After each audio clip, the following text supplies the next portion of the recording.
हिमाचल प्रदेश के मुख्यमंत्री सुखविंदर सिंह सुक्खू ने सोमवार को अधिकारियों के साथ मंडे मीटिंग की। उन्होंने कहा कि सरकार आम जनता और प्रभावितों तक राहत पहुंचाने का काम कर रही है। मुख्यमंत्री ने कहा कि भारतीय जनता पार्टी की तरह चुनाव के मद्देनजर कोई काम नहीं करती। सरकार का ध्येय सिर्फ प्रभावितों तक राहत पहुंचाने का है। उन्होंने कहा कि साल 2024 के चुनाव आने वाले हैं और भाजपा चुनाव के मद्देनजर कई शगुफे छोड़ती नजर आ रही है। मुख्यमंत्री ने कहा कि भारी बारिश की वजह से काफी तबाही हुई है। राज्य सरकार भी केंद्र सरकार से मांग कर रही है कि इस आपदा को राष्ट्रीय आपदा घोषित किया जाए। जरूरत पड़ने पर दोबारा प्रधानमंत्री नरेंद्र मोदी और गृह मंत्री अमित शाह से फिर से बात की जाएगी।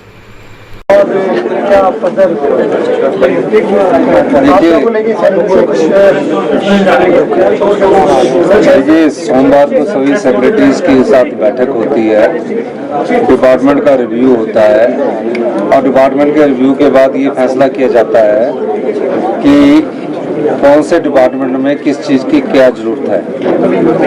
जहाँ तक आपदा की बात है, मैं हिमाचल के लोगों का धन्यवाद करना चाहता हूँ और सबसे ज़्यादा प्यारे बच्चों का भी धन्यवाद करना चाहता हूँ जो अपने जन्मदिन में आकर इस आपदा राहत कोष में पैसे दे रहे हैं। सरकारी कर्मचारी का बहुत बड़ा योगदान हमें आपदा राहत कोष में मिल रहा है और आपदा राहत कोष में जो विपदा आई है उसमें आपदा राहत कोष में लोगों ने बढ़ चढ़कर दान कर रहे हैं।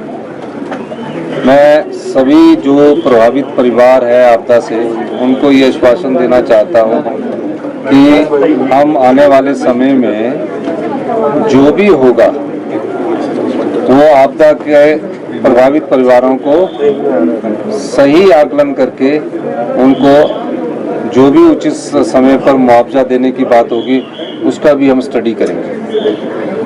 सर, प्रियंका गांधी हिमाचल आने वाली है, क्या शेड्यूल तय हो गया है उनका? मुझे तो आप ही से पता लग रहा है। प्रश्न बताया था? नहीं, मुझे अभी आप ही ने बताया, मेरे को अभी पता नहीं है।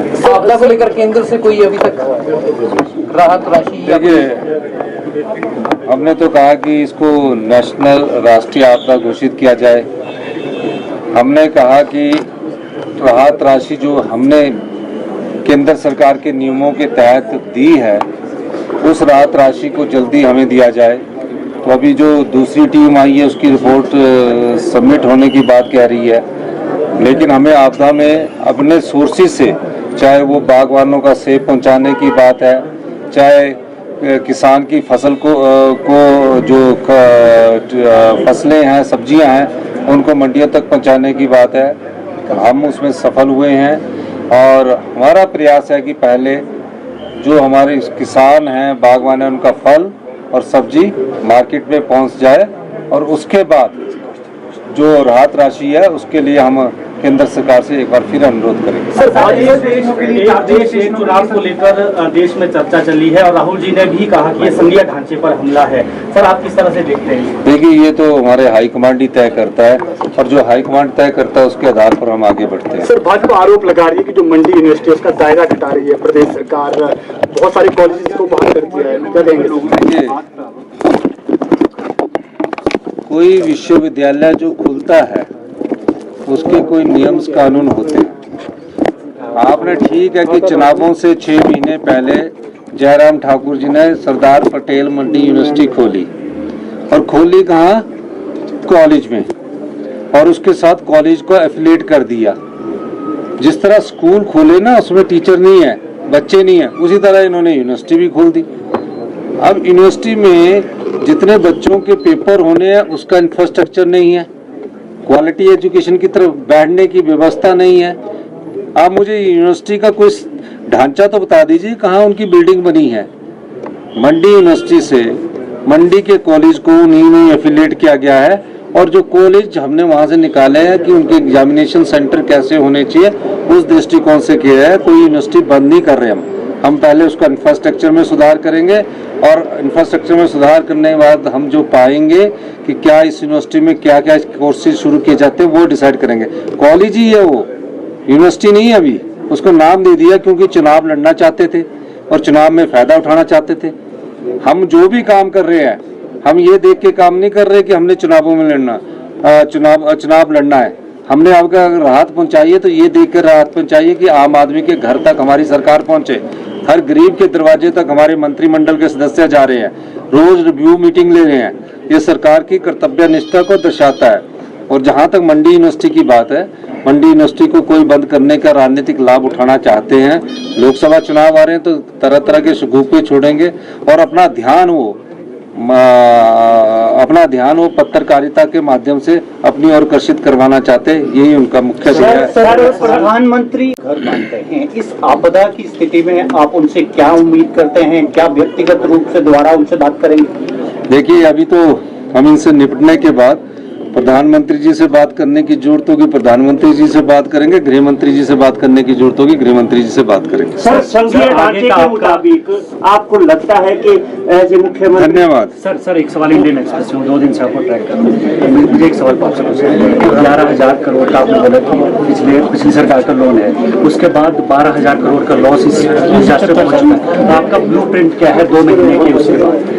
देखिए, थोड़ा सा मैं आपको क्लैरिफिकेशन कर देना चाहता हूँ। जो सवाल इन्होंने पूछा है, जब हमारा 8 महीने पहले सत्ता में आए 75,000 करोड़ का कर्जा हिमाचल प्रदेश पर चढ़ा हुआ था। आप सब पत्रकार बंधु और सब आम नागरिकों पर 94,000 रुपए का कर्जा चढ़ा हुआ है।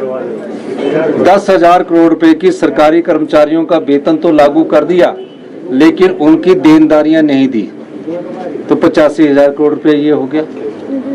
उसके बाद भी हमारी आर्थिक तंगी के बाद हमने सरकारी कर्मचारी और अधिकारियों को ओल्ड पेंशन स्कीम दी, उसमें हमने फाइनेंस नहीं देखा, उसमें उनका हमने देखा है कि वृद्धावस्था में सामाजिक दृष्टिकोण अपनाया है।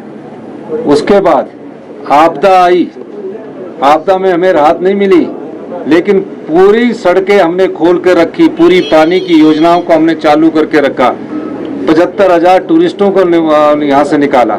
अब 12,000 करोड़ रुपए का हिमाचल प्रदेश को नुकसान है। मैं सभी से कहना चाहता हूँ, हिमाचल प्रदेश को अपने पैरों पर खड़ा होना पड़ेगा, हिमाचल प्रदेश को आत्मनिर्भर बनाना पड़ेगा। उसके लिए हम व्यवस्था परिवर्तन कर रहे हैं। कुछ विभागों में व्यवस्था परिवर्तन हो चुका है और कुछ में हम और तेजी ला रहे हैं।